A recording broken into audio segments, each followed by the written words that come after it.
Market Journal, Television for Agricultural Business Decisions, is a presentation of the University of Nebraska-Lincoln's Institute of Agriculture and Natural Resources. Promotional support is provided by the Nebraska Farmer Magazine. Partial funding provided by the Nebraska Soybean Board.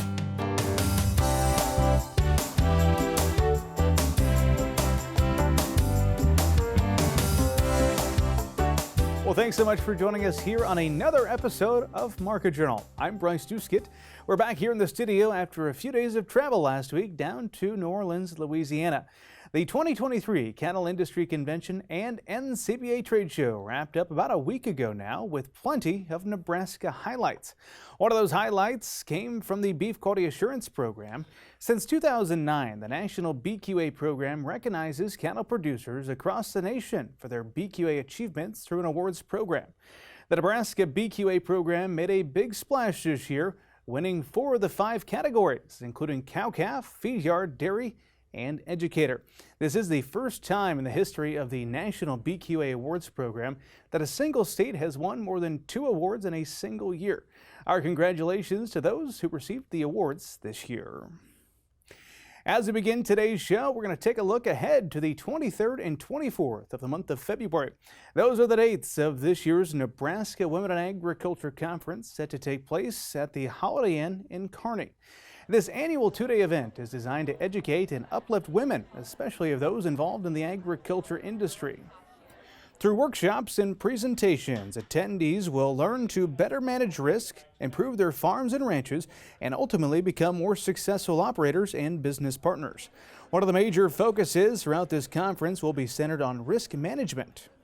And each year, the foundation of our theme focuses on risk management. So financial risk, market risk, human risk, and we try to really focus our breakout sessions to make them educational in risk management.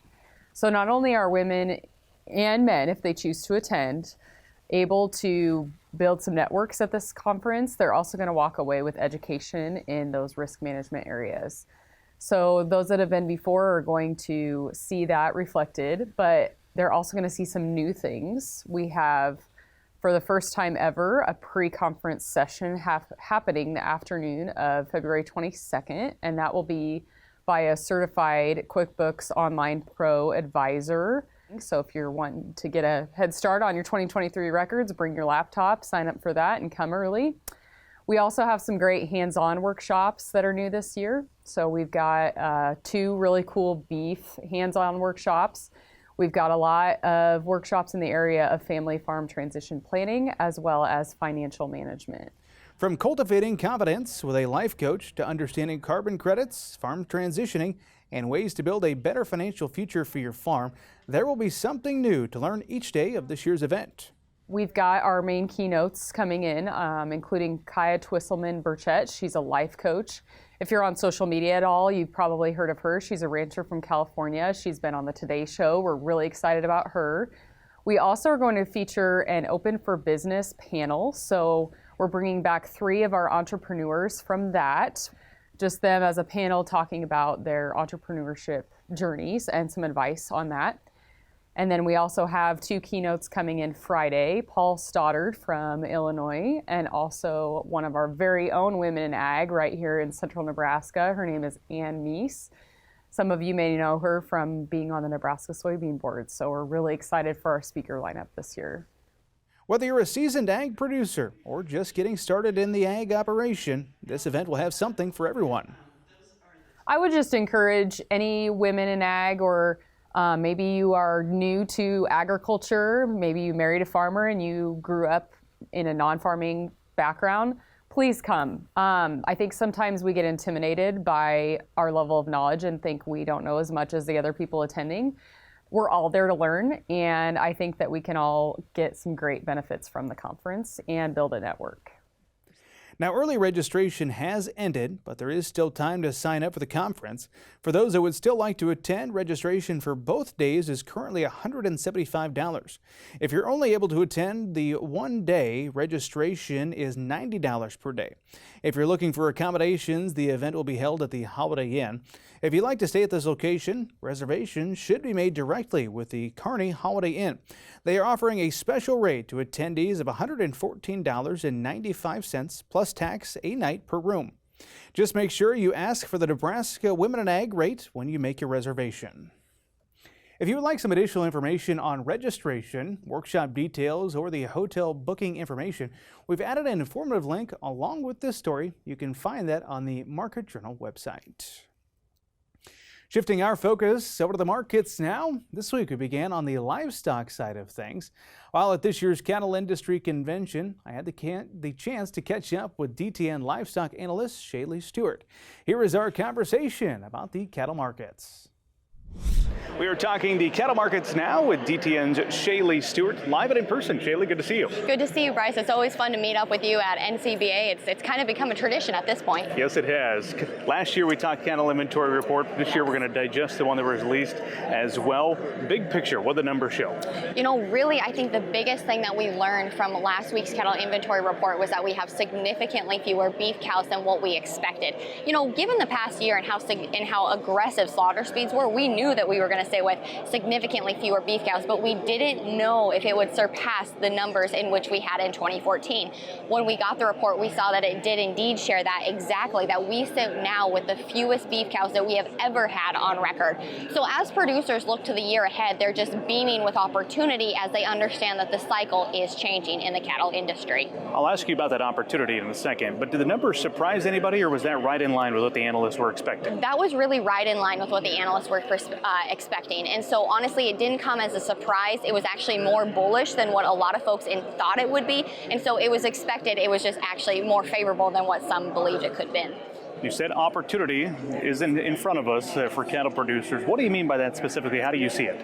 You know, the thing in the cattle market and the equation really is tight supplies, high demand beckons higher prices. And so that's opportunity for cow-calf producers and feedlots to really gain more of the market's leverage, as packers have possessed that more so in the past years. And so as we look to 2023, I really do believe that there's going to be more opportunity for higher prices to be had. Now, whether or not that will convert to more profitability is yet to be seen, as inputs are still incredibly high for our producers. Glad you brought up the inputs. That's been a big talking point as people are part of this year's Cattle Industry Convention. What are you hearing out there from people? What are some of their biggest concerns on the input front? You know, the inputs just on the sheer fact that there are two things that are necessary for the U.S. beef cow herd to grow, and that's profitability and green grass.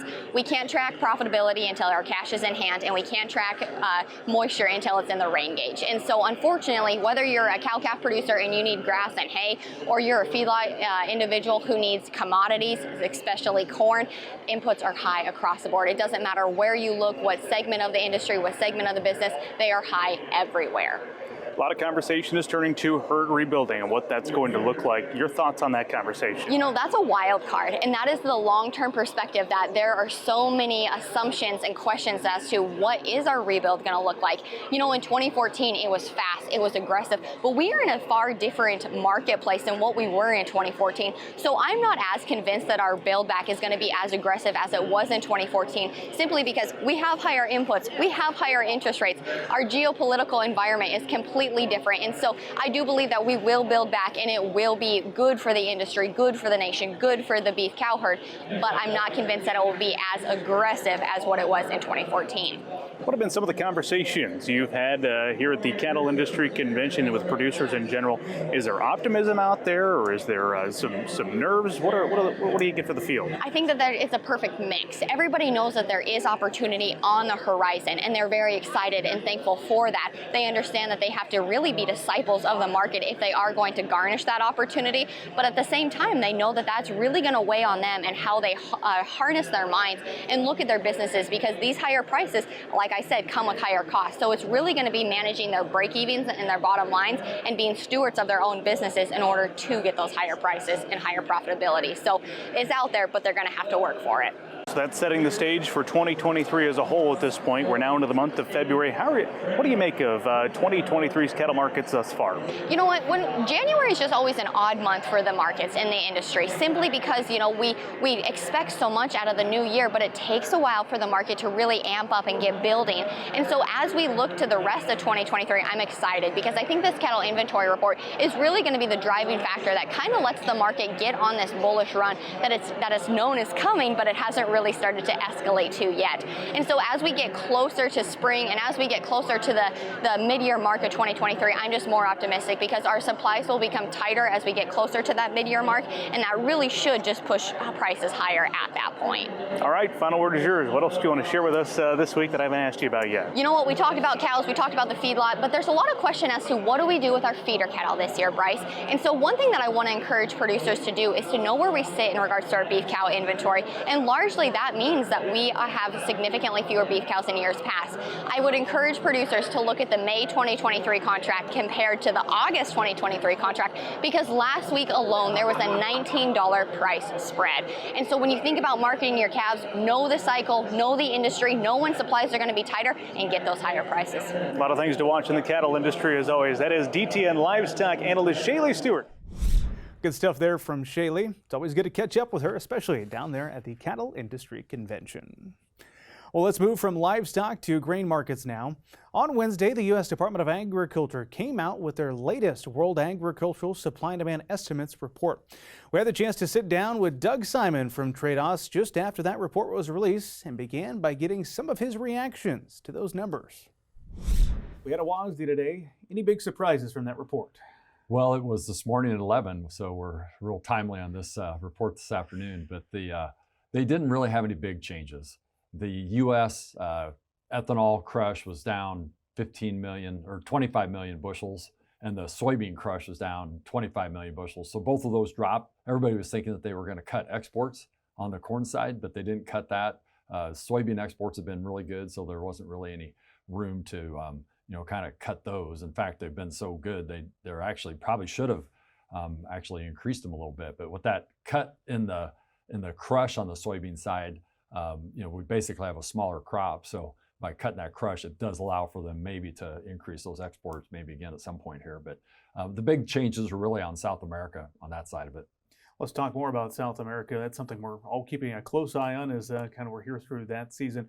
What's the latest down there in terms of weather? Well, that's a good question. So last year, looking out, we were always 3 months out. It was dry in Brazil, 1, 2, 3 month forecast. This year, they've had more rain come into Brazil. It's still a little bit variable. There's some areas that are dry, especially in the south, but even the main producings in the central part of Brazil, it's been a little bit variable, but they've had more rain lately in the last 30 days. So they're a little more sandier soils or lighter soils, so they tend to lose moisture, but having more recent rains has helped kind of a maturing bean crop. Down in Argentina, though, they're been very, very dry. So the numbers that came out today, USDA was at 45 million metric tons. They came in today at 41. And so they dropped that by, it was about 4.5 million metric ton drop. Some of the, like our RJO affiliate that we deal with, they kind of think it's maybe closer to 40, and the Rosario exchange down there was even lower than that, down 35 million metric tons. So they're much lower down there on that number, but so that's going to drop quite a bit out of the Argentine production, which they're a big crusher of soybeans, and so that's really kept soy meal prices very strong in the U.S. Crush rates are really strong right now, the margins, and that's why we've been, crushing a lot of beans here, and demand's been pretty good for the soybeans in the U.S. side. The other things going on, when you look at Brazil corn, they left that the same. Our RJO affiliate in Brazil says they could increase corn and bean production down there a little bit. But when you look overall at Brazil, Argentina, all of South America, bean production is supposed to go up by about 24 million metric tons, which is about 1 billion bushels. So we export, our carryover is supposed to be about 220 million bushels this next year. So that's a big increase out of Brazil, mainly on the bean side of it. And on the corn side of it, they're actually slated to be a net exporter of corn of about 50 million metric tons, which is about 1 million more than the U.S. So in the first time, Brazil is going to be the largest exporter of corn in the world. And Argentina, they actually increased their exports from 20 million metric tons. They added 2 million to that. And so they're pretty sizable when you look at relative to the U.S. and Brazil. What do all these numbers mean for the prices we're seeing here domestically, both old crop and new crop? What are you seeing there? Yeah, it's been pretty range bound lately on corn especially. Beans took a hit here 2 weeks ago when they kind of looking at a little more rain coming into Argentina. They've rebounded a little bit. When you look at corn today, we finished at $5.94, which was the same price we had for the February average last year for crop insurance, which has just started here on February 1st now for this year. And then beans were about 60 cents higher than today. They were $13.70 right now. So the bean price last year was about 60 cents higher, but we're going to start averaging that. So we've been, down into the 1330s, and we'd spent quite a bit of time around $14 on no 23 beans recently. But when you put everything together for next year and you look at acres, stuff that was prevent plant last year coming back into play, we're going to see another 3 million acres of corn come in, and you're going to see a modest increase in beans. But when you look at those final numbers and you have a reasonable yield, you're looking at going from a 1.2 billion bushel carryout today toward 2.2 billion. So that's a pretty substantial increase in corn carryover. And then you also look at the bean side of it. We're supposed to grow from maybe a 225 million bushel carryover this year on the soybeans and go toward maybe 450 to 500, depending on how things turn out with that Argentine crop. But we've got a lot more export competition from Brazil. So I don't want to be complacent about risk management this year. Last year, you didn't see where we could grow the carryouts that much, and you didn't have as deep a price level or deep a price ranges. So I think we have to be more aware of that, what a 2 billion bushel carryover would mean for corn prices. So we want to be active selling DS23 corn or buying. You can do some put strategies, buy a put, you can do some things underneath there to get a floor underneath it until we get out a few more months if you want to do that. Especially like that on beans because they tend to be a lot more volatile. But I think you really have to pay attention to what your break-evens are. Break-evens on corn are probably somewhere $180 an acre. Beans are more 120. There's a slight favor for corn. Whether that's going to shift our acres a whole lot or not, but there's returns out there despite what people's emotional response is. So we need to be looking at being able to lock some of that in. Let me wrap up with this question to you. How's basis looking? We're starting to see it weaken a little bit. It did weaken. Columbus right now is about 35 over, and we were more toward 80, 85 over back before Christmas. The Kansas market, the feedlot market down there where we've got a lot of cattle and had dry conditions and loss of feed and forages was probably $1 weaker now from where it was. There was a panic back in September, October, November to make sure that they could shift corn down into those feedlots. Now what's happening with diesel prices being so high, freight for trucks is high, we're starting to see rail corn ship into those markets now from probably Iowa, maybe a little bit in the Dakotas, but we're also seeing some rail corn hit ADM Columbus. There's trains in there as well. So we're in a high basis market here. It's weaker in the Iowa market where they had more corn in the east, and that corn's flowing by rail now, where it wasn't doing that back at harvest time. It'll be interesting to see when we get out to April, May, June, July. Those rail numbers for June and July are off probably about 20 cents from the high, so they're not off as much. So I think there'll still be some pretty good basis levels when we get out April, May, June, July. But I don't know if we're going to get back to the levels that we saw back off the combine, essentially. Thanks again to Doug for joining us in the studio. Now, coming up next week, we'll be joined by Luke Beckman from Central Valley Ag. As always, if you have a question you'd like me to ask Luke, be sure to email us or get in touch on social media, and I'll be sure to pass your question along. Well, the first Valley Ag Solar Division installation was installed last spring on a quarter-acre center pivot near Davenport, Nebraska. This solar panel installation is large enough to produce energy to power that center pivot operating on the land which is managed by Farmers National Company. Located conveniently close to a hookup on the power grid, the solar installation is a way to offset the energy costs for that pivot. You can learn all the details about this concept in the February issue of the Nebraska Farmer. Well, it is now time to take a look at weather with Market Journal weather analyst Bill Boyer. Bill, that groundhog might have predicted more winter, but to me, felt a bit more like spring, at least as we started this week. How are things shaping up to the week ahead?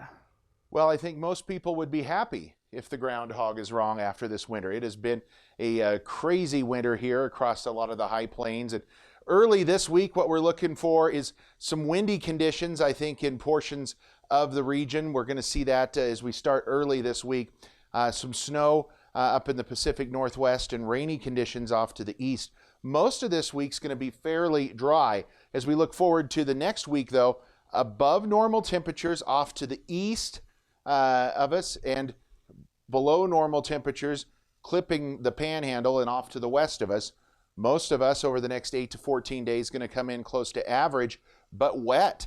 Look at this. It's going to get another active day next week, the following week after next. So it's another active period, and it's going to start early in that period.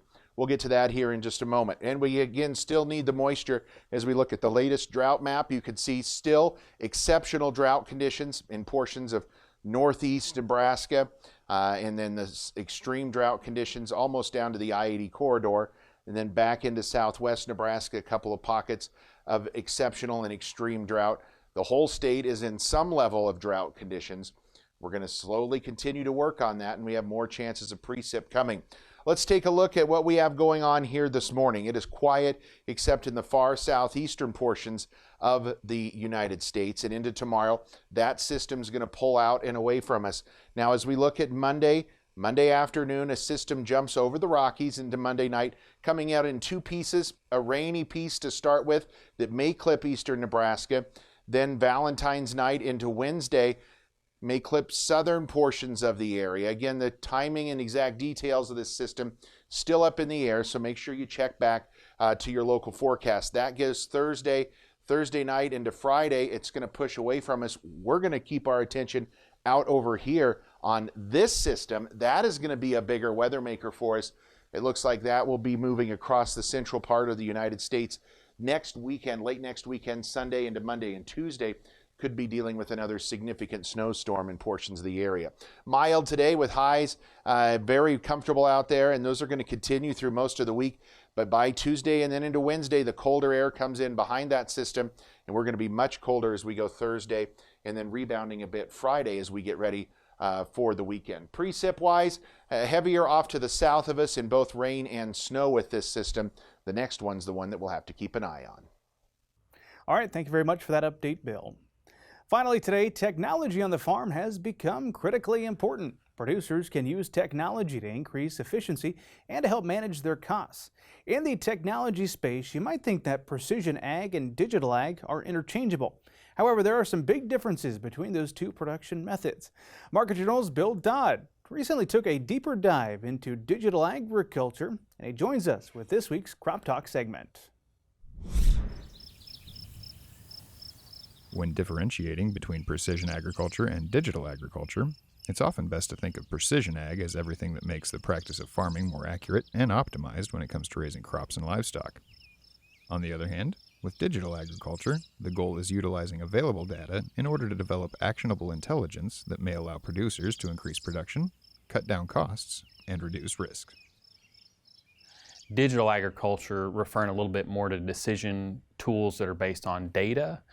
And one of the trends that we're seeing more and more in that space is not just providing information and insights to maybe a grower or a crop production professional, but actually delivering a decision based on data to them, where they might have some type of approval, but in other words, it's actually using data to make decisions that could be delivered to the grower, or in some cases we can see that even going to that next step where it's some type of automation of a field operation. So that's kind of what we think about when we talk about digital ag, and we're just seeing more and more examples of that these days than we ever have before. Nitrogen management plays a critical role in Nebraska's agricultural landscape. While nitrogen is a key component to maintaining a healthy crop, there are also a slew of challenges related to ensuring producers are using no more than their crops need. As nitrogen is one of the largest inputs for Nebraska producers, Joe's hopeful that the work that he and his fellow researchers are doing will help producers optimize their use of nitrogen in the field. Anybody that's in our area understands how critical nitrogen management is. It's necessary for productive crop performance, but we also know we've got a lot of challenges that have come up because of overuse of nitrogen in the past. We had like I said, a large team of individuals, folks in agronomy that were working on the method of using sensor data some of us over in engineering that were working on the software to try and control this system and actually deliver the actionable insight into the field, that actual decision. And then to be able to go out and test that with growers in the field, it's really helped us with the learning process, the evolution of that technology. And as you'll hear from others, potential return has really mimicked and in some ways improved based on the work we did with the high clearance equipment. When it comes to seeing tangible results in real-world applications, research graduate assistant Taylor Cross tells us in her time working on digital agriculture research, she has seen a noticeable gain in nitrogen use efficiency through on-farm research projects. I think there's a big problem in Nebraska too, but all over, is just making your nitrogen management as effective and as efficient as possible, and minimizing that nitrogen at risk for leaching to the groundwater. We want to minimize any potential risk of nitrogen that could infiltrate through that soil profile into our drinking water. So I've been looking at sensor-based fertigation management, previously started here at UNL. And so what we're doing is we're giving these farmers an opportunity to make weekly decisions to improve their nitrogen management. So we're using UAVs to detect nitrogen efficiency in corn production across Nebraska. So we've had about 19 research sites over the past 3 to 4 years, and we've seen a really big increase in nitrogen use efficiency at all sites, as well as around $23 an acre increase in profitability at current market prices too. While farmers have the ability to rapidly collect data on their farms through tools such as yield monitors, the Nebraska Extension Digital Ag and On-Farm Research Team can help utilize these tools to their full potential. With a new growing season right around the corner, it may be a good idea to see what these new digital farming technologies and UNL's on-farm research can do for your operation. Reporting for Market Journal, I'm Bill Dodd. All right, thank you very much for the information, Bill. Now, if you'd like to learn more about digital agriculture and how it can make an impact on your operation, we've included some informative links along with this story. You can find those on the Market Journal website. Well, that is going to do it for this week's show. Remember, if you missed a story, be sure you're following Market Journal on YouTube and on all the social media platforms to join in on the conversation. We hope to see you back here next week. Until then, I'm Bryce Duskett, wishing you a safe and productive week. Join Market Journal online at marketjournal.unl.edu. You can also follow us on Twitter, Instagram, and Facebook. Promotional support is provided by the Nebraska Farmer Magazine. Partial funding provided by the Nebraska Soybean Board. Market Journal is produced by the University of Nebraska-Lincoln's Institute of Agriculture and Natural Resources.